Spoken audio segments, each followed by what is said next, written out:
Oh, kut, nou filmt hij pas. Godverdomme, hebben we dat hoorde net. Ja, de mederijder is René Braansma en de rijder is Almer Vakema. Ja. En hier staat Almer als toeschouwer. En het gaat heel erg goed. En dat zegt Almer. Daar komen ze aan. Zullen ze ons onderrijden?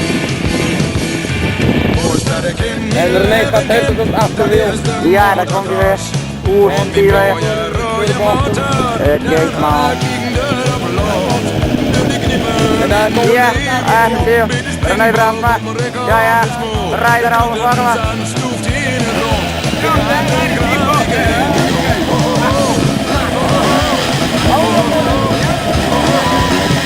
En nou gaat Owen als mederijder en René Braansma.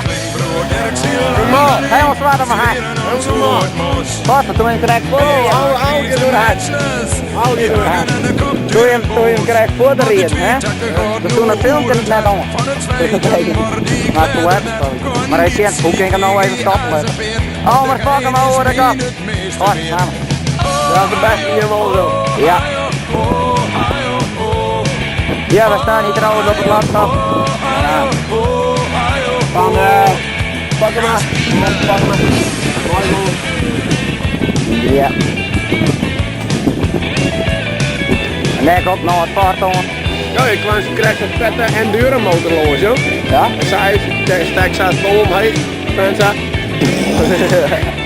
Ja, daar gaan we. Ja! Oh!